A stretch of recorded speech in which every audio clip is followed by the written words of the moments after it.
एक बात बताइए, ईमानदारी से बताइएगा, बहुत बड़ी बात पूछने जा रहा हूं मैं। हाँ पूछिए। और जो जवाब एकदम ठोक के देना पड़ेगा आपको, बिल्कुल सीना ठोक। बेलाग।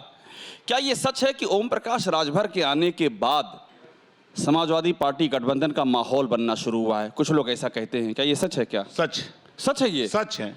ओम प्रकाश राजभर के आने मैं टीवी 9 भारतवर्ष के कार्यक्रम में कह रहा हूं। हाँ, कि 27 अक्टूबर हाँ को जब मऊ हल्दरपुर में कार्यक्रम हम लोगों ने तय किया, हाँ, उसके पहले हम लोगों ने रिहर्सल किया। हाँ, माननीय अखिलेश यादव, ओम प्रकाश राजभर, दोनों लोगों की फोटो ज्वाइन खिंचवाया गया।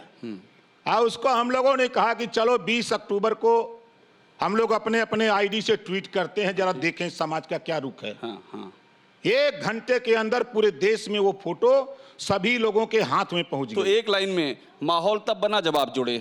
ये 100% सही है, 100% सही है भैया। बड़ी बात कह दी ओम प्रकाश जी, आप कह रहे हैं माहौल तब बना जब आप अखिलेश यादव के साथ जुड़े। अभी अनुप्रिया पटेल भी हमारे साथ यहाँ पर थी मंच पर, और उन्होंने एक बड़ी बात कह दी। आप ओबीसी की बात करते हैं, दलितों की, शोषितों की, वंचितों की बात करते हैं जी। उन्होंने कहा कि ओबीसी का मुद्दा वो लोग आज उठा रहे हैं चुनाव आने के बाद, जो कई साल सरकार में रहे। मतलब उन आपसे ज्यादा इशारा उनका समाजवादी पार्टी की तरफ भी था, कई बार सरकार में रहे। नहीं, सुनिए मेरी बात। वो कह रहे हैं उनके पास तो एक लंबी फहरिस्त होनी चाहिए। आज सब 50% से ज्यादा वोट है तो सब ओबीसी कर रहे हैं। क्या किया उन्होंने अपनी इतनी सरकारों में ओबीसी के लिए? और अगर नहीं किया तो क्या वो दोषी नहीं है इसके जिनके साथ आप गठबंधन में? देखिए, दुर्भाग्य है कि जब नेता जिस दल के साथ जाता है तो उस दल का जो है गीत गाता है, चाहे अनुप्रिया पटेल जी हो, चाहे ओम प्रकाश राजभर हो, और चाहे कोई हो भैया। तो इसलिए आप अखिलेश जी के गीत गा रहे हैं? नहीं, सही बात कह रहा हूं। सच कहने की हिम्मत किसी नेता के पास नहीं है। सच ओम प्रकाश राजभर कहता है। क्या है सच? सच यही वो कह रही है ना, वो झूठ बोल रही है, वो झूठ बोल रही। पिछड़े समाज के सवाल पे काका कालेलकर आयोग जब गठित हुआ तो ना तो अनुप्रिया जी पैदा थी, ना ओम प्रकाश, ना अखिलेश। ये मैं कह रहा हूं। नहीं तो आज के दौर में तो आप हैं ना। आज के दौर में आप जिनके साथ हैं वो मुलायम सिंह यादव रहे मुख्यमंत्री, अखिलेश यादव रहे मुख्यमंत्री, सब बहुत ज्यादा दिन सरकार में रहे। आप उनसे पूछते तो होंगे ना कि आपने ओबीसी के लिए क्या किया? पूछा नहीं आपने उनसे? बिल्कुल पूछा। क्या किया उन्होंने, गिनाइए। देखिए, उन्होंने इतना जरूर किया। हम तो 2 नेता को मानते हैं बढ़िया, पिछड़े और दलित में। मान्यवर कांसीराम जी आए, लाखों लोगों को नेता बना दिया, लाखों लोगों को। भाजपा में भी है उनके प्रोडक्ट, सपा में भी है, बसपा तो मान लीजिए है, ये है, कांग्रेस में भी है। और मुलायम सिंह यादव जी, दोनों नेताओं ने पिछड़े समाज में राजनीतिक चेतना जगा दी। ये बात जो है, ये जो बहुत अहम बात आप कह रहे हैं, सही कह रहा हूं। अरे पूरी बात तो हो जाए, अभी तो शुरू हम किए थे, बीच में काट दिए आप, कंप्लीट हो जाए बात हमारी। तो आप ये कह रहे हैं कि मुलायम सिंह यादव नेताजी ने पिछड़ों में चेतना जगा दी। ये बात कब पता चली आपको? अभी हाल फिलहाल या पहले से मालूम थी? नहीं, जब हम पढ़ रहे थे तभी। तब से मालूम थी? और फिर भी चले गए भाजपा के साथ में? तब भी नहीं, कीचड़ साफ करने के लिए कभी कभी कीचड़ में हिलना पड़ता है। अच्छा, साफ करने के लिए गए और थे? का? और 18 महीने रह गए? 18 महीना वह डंडा लेके खड़े थे। अच्छा, आपको पता आपने था नहीं कि वहां देखा? कीचड़ है? 2 बार मुख्यमंत्री और कैबिनेट मंत्री के बीच ओम प्रकाश राजभर और योगी आदित्यनाथ जी के बीच में 2 बार पंचायत इसी लखनऊ में अमित शाह जी को आके करना पड़ा था।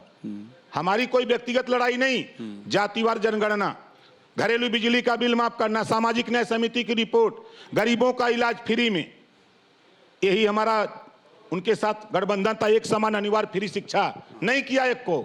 18 महीने में सीना ठोक के थमा दिया, इस्तीफा ले लो, नहीं रहूंगा तेरे साथ। जब वहां से छोड़ा तो धीरे धीरे अखिलेश जी से बतियाया, बताओ जातिवार जनगणना करा सकते हो? एक नाम है, वो नाम लेते ही हम देखते हैं आप चेहरे बड़ा तनाव आ जाता है, और कभी कभी आप आपे से बाहर हो जाते हैं। वो नाम संजय निषाद जी का है। ऐसा कहें? वो बड़े भाई हैं, बड़े भाई हैं, बड़े भाई हैं, और गलत जगह बेचारे चले गए हैं। तो लाएंगे अपने साथ उनको? मैं तो समझा रहा हूं। अभी भी समझा रहे हैं? देखिए, 2 लाइन का दोहा सुन लीजिए। कौन कहता है चलनी में पानी नहीं रुकता? बर्फ जमने तक आस लगाए रखिए। तो कभी आप ही हैं इसके? मतलब आस है भी, अभी भी आस है, अभी उम्मीद है? आप देख लीजिएगा। उनको तो सीटें भी होगी तब हो गई ना, आप देख लीजिएगा। भारतीय जनता पार्टी के उनके सभी लोग सिंबल पे लड़ेंगे चुनाव।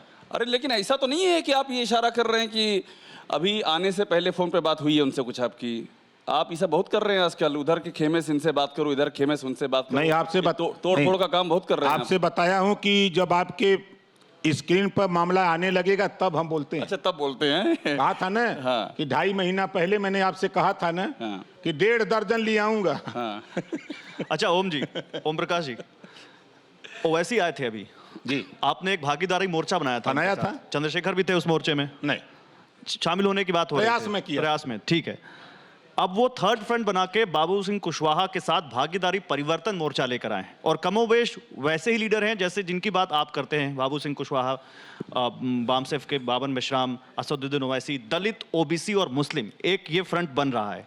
और समाजवादी पार्टी भी इन वोटों को आपके सहारे और तमाम जो पार्टी जो उनके अलाइज है उनके सहारे ये कोशिश कर रही है कि ये वोट उनको मिले और उनके मुद्दे उठाने की बात आप कर रहे हैं। तो क्या ये थर्ड फ्रंट आपके वोटों को डेंट करेगा? नहीं, देखिए, जब बारात आने को हो तो कोई व्यवस्था नहीं हो सकती है। हम लोग उनके बीच में जाकर आज के लगभग हम 2 साल, उन लोकसभा चुनाव के बाद से मैं उनके बीच में ग्रास रूट पे जाके संगठन बनाया, उनको समझाया कि देखो हम सरकार बनाएंगे। नहीं तो क्या आप कुशवाहा जी को और मेश्राम जी को नेता नहीं मानते आप? उनकी हम तो कहाँ उनकी करेंगे नेता उनकी नहीं? जमीन पे पकड़ नहीं है। देखिए, अगर पकड़ है तो नुकसान होगा। देखिए, मैं तो ये नहीं कर रहा हूं कि पकड़ नहीं है, तो नुकसान मैं ये होगा। नहीं, मेरे कहने का तात्पर्य कि हम लोगों ने न्योता पहले पहुंचा चुके हैं। उनके यहाँ जो सरकार बनाते हैं ये अभी फ्रंट बना रहे हैं और चुनाव बीत जाएगा, कोनो कुछ मतलब। कोरोना धर्म नहीं देखता, जात नहीं देखता, अमीर गरीब ऊंच नीच नहीं देखता। कोरोना सिर्फ मौका देखता है, लेकिन आप उसे मौका मत दीजिए। बस इतना कीजिए, जब कभी दफ्तर से बाजार से घर लौटिए तो इतना ख्याल जरूर रखिए कहीं आपके साथ कोरोना आपके घर तो नहीं जा रहा। भूलिए मत, कोरोना अभी जिंदा है।